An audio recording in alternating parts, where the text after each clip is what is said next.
ঘন তুষারের চাদরে ঢাকা চারপাশ, হাড় কাঁপানো ঠান্ডায় নিস্তব্ধ পাহাড়ের নিচে চাপা পড়ে আছে একজন মানুষ।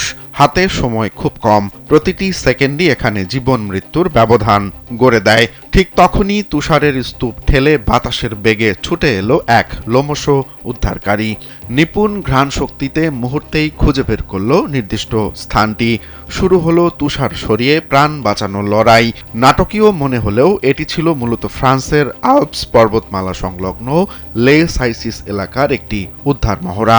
সাভোয়া অঞ্চলে সাম্প্রতিক কয়েকটি প্রাণঘাতী তুষার ধসের পর এই এলাকায় পাহাড়ি নিরাপত্তা জোরদার করতে এই বিশেষ প্রশিক্ষণের আয়োজন করা হয়। প্রায় ৩০টি প্রশিক্ষণপ্রাপ্ত কুকুর ও তাদের হ্যান্ডলার এই নিবিড় অনুশীলনে অংশ নেন।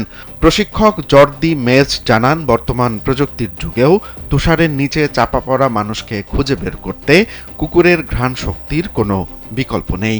শেফার্ড ও রিট্রিভার জাতের এই কুকুরগুলো মূলত বাতাসের গন্ধে মানুষের অস্তিত্ব টের পায়।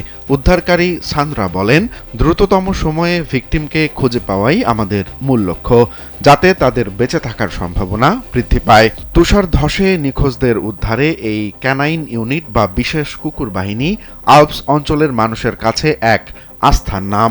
নিয়মিত রিফ্রেশার ট্রেনিংয়ের অংশ হিসেবেই এবারের এই শীতকালীন মহড়া পরিচালিত হয়েছে।